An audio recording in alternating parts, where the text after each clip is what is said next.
दोस्त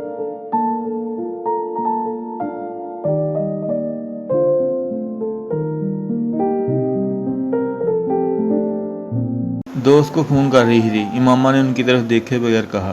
वो उनसे नज़रें मिलाकर झूठ नहीं बोलना चाहती थी। मैं मिला देता हूँ, उन्होंने सर्द आवाज़ में कहते हुए रीडायल का बटन दबा दिया और रिसीवर कान से लगा लिया। इमामा जर्द चेहरे के साथ उन्हें देखने लगी। वो कुछ देर तक इसी तरह रिसीवर कान से लगाए खड़े रहे, फिर उन्होंने रिसीवर कैडर पर रख दिया।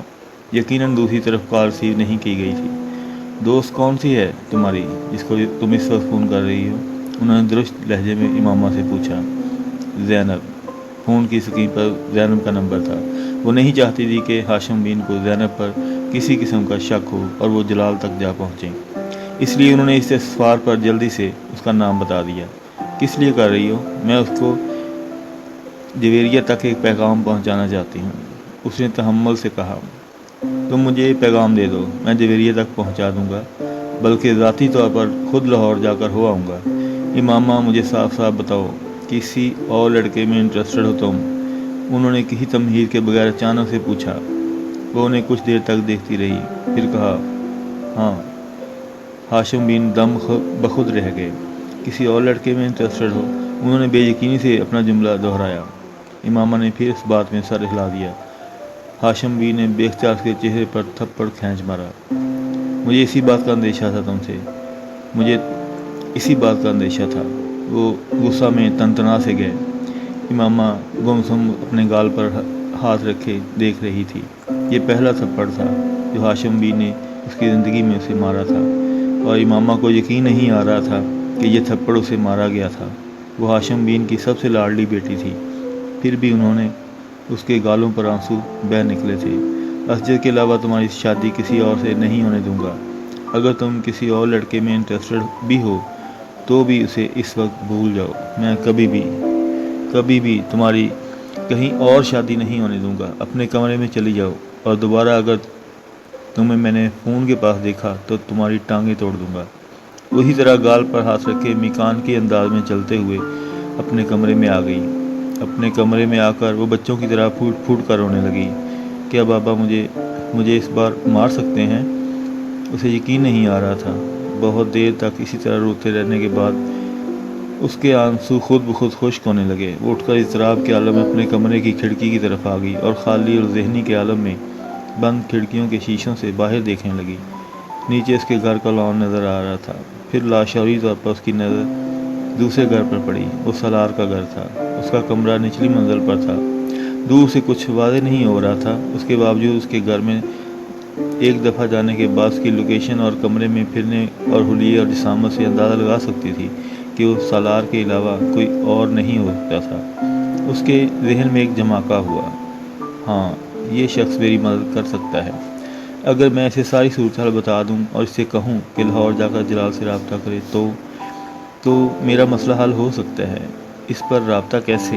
उसके जहन में एकदम उसकी गाड़ी के पिछले शीशे पर लिखा हुआ उसका मोबाइल नंबर और नाम याद आया। उसके जहन में मोबाइल का नंबर दोहराया।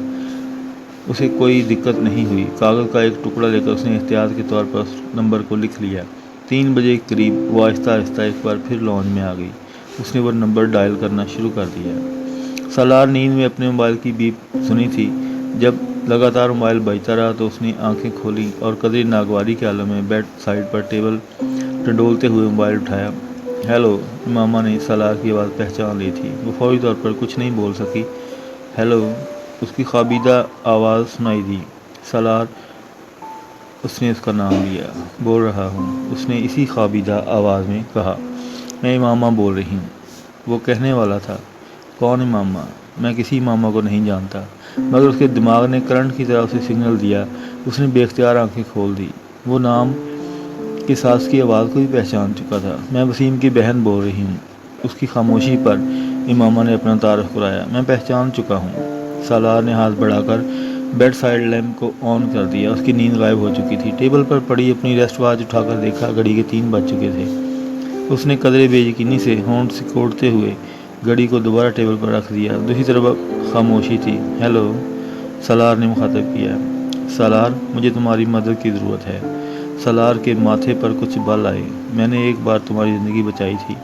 اب میں چاہتی ہوں تم میری زندگی بچاؤ۔ وہ کچھ نہ سمجھنے والے انداز میں اس سے بات سنتا رہا۔ میں لاہور میں کسی سے رابطہ کرنا چاہتی ہوں مگر کر نہیں پا رہی۔ کیوں؟ وہاں کوئی فون نہیں اٹھا رہا؟ تم رات کے اس وقت؟ امامہ نے اس کی بات کاٹ دی۔ پلیز اس وقت صرف میری بات سنو۔ میں دن کے وقت فون نہیں کر سکتی اور شاید کل کو یا رات کو بھی نہ کر سکوں۔ میرے گھر والے مجھے فون نہیں کرنے دیں گے۔ میں چاہتی ہوں کہ تم ایک ایڈریس اور فون نمبر پر نوٹ کر لو۔ اس پر ایک آدمی سے کانٹیکٹ کرو، اس کا نام جلال انصر ہے۔ تم اس سے صرف یہ پوچھ کر بتاؤ کہ میرے پیرنٹس نے یہاں میری شادی طے کر دی ہے اور وہ مجھے اب شادی کے بغیر لاہور نہیں جانے دیں گے۔ سالار کو اچانک اس سارے معاملے سے دلچسپی پیدا ہونے لگی۔ کمبل کو اپنے گھٹنوں کے اوپر سے کھینچتے ہوئے وہ امامہ کی بات سنتا رہا۔ وہ ایک ایڈریس اور فون نمبر دہرا رہی تھی۔ سالار نے اس نمبر اور ایڈریس کو نوٹ کیا۔ اس کی ضرورت ہی نہیں تھی۔ اس نے پوچھا، اور اگر میرے فون کرنے پر بھی کسی نے فون نہ اٹھایا تو؟ وہ خاموش ہو گئی تو اس نے پوچھا۔ دوسری طرف سے لمبی خاموشی رہی۔ پھر امامہ نے کہا، تم لاہور جا کر اس آدمی سے مل سکتے ہو، پلیز، میرے لیے بہت ضروری ہے۔ اس بار امامہ نے ملتجانہ آواز سے بات کی۔ اور اگر اس نے پوچھا کہ کون ہو تم تو تم جو چاہے بتا دینا، مجھے اس سے دلچسپی نہیں ہے۔ میں صرف اس مصیبت سے چھٹکارا چاہتی ہوں۔ کیا یہ بہتر نہیں ہے کہ تم اس آدمی سے خود بات کرو؟ سالار نے کچھ سوچتے ہوئے کہا، میں تمہیں بتا چکی ہوں، شاید مجھے دوبارہ فون کرنے کا موقع نہ ملے۔ فی الحال تو آدمی فون ریسیو نہیں کر رہا۔ سالار نے اس کی بات کے جواب میں کچھ نہیں کہا اور اس نے مایوسی کے عالم میں مزید کچھ کہے بغیر فون رکھ دیا۔ سالار فون بند کرنے کے بعد کچھ دیر تک ہاتھ میں لے کر بیٹھا رہا۔ جلال انصر، امامہ ہاشم، رابطہ، پیرنٹ سے بات، زبردستی کی شادی۔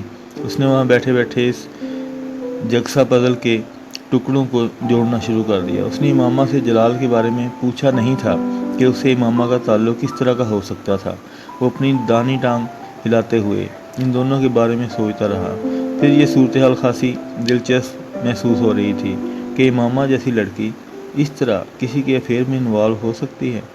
وہ اپنے لیے اس ناپسندیدگی سے بھی واقف تھا اور یہ بات بھی حیران کر رہی تھی کہ اس کے باوجود وہ اس سے مدد مانگ رہی تھی۔ یہ کیا کر رہی ہے خاتون؟ مجھے استعمال کرنے کی کوشش یا پھنسانے کی کوشش؟ اس نے دلچسپی سے سوچا۔ کمبل اپنے سینے تک کھینچتے ہوئے آنکھیں بند کر لی مگر نیند اس کی آنکھوں سے مکمل طور پر دور تھی۔ وہ پچھلے کئی سالوں سے وسیم اور اس کے گھر والوں کو جانتا تھا۔ وہ امامہ کو بھی سرسری طور پر دیکھ چکا تھا مگر ان ملاقاتوں میں اس نے امامہ پر کبھی غور نہیں کیا تھا۔ وہ اس بات میں نہیں جانتا تھا۔ وہ اپنے گھر والوں کے برعکس وسیم کا گھرانہ خاصا روایت پسند تھا۔ وہ کبھی بھی اس طرح کھلے عام ان کے گھر نہیں جا سکا جس طرح وہ اپنے دوسرے دوستوں کے گھروں میں جاتا تھا، مگر اس بات پر بھی زیادہ غور و خوض نہیں کیا تھا۔ اس کا خیال یہ تھا کہ ہر خاندان کا اپنا ماحول اور روایات ہوتی ہیں، اس طرح وسیم کے خاندان کی بھی اپنی روایات تھیں۔ اسے امامہ کے موڈ اور ٹیمپرامنٹ کا تھوڑا اندازہ تھا مگر اس طرح اچانک امامہ کی کال وصول کر کے وہ حیرت کے جھٹکے سے سنبھل نہیں پا رہا تھا جو اسے لگا تھا۔ وہ کافی دیر تک سونے میں کامیاب نہیں ہو سکا اور کچھ جھنجھلا سا گیا۔ To hell with Imama and all the rest. بھاڑ میں جائے امامہ اور یہ سارا قصہ، وہ بڑبڑایا اور کروٹ لے کر اس نے تکیہ اپنے چہرے کے اوپر رکھ لیا۔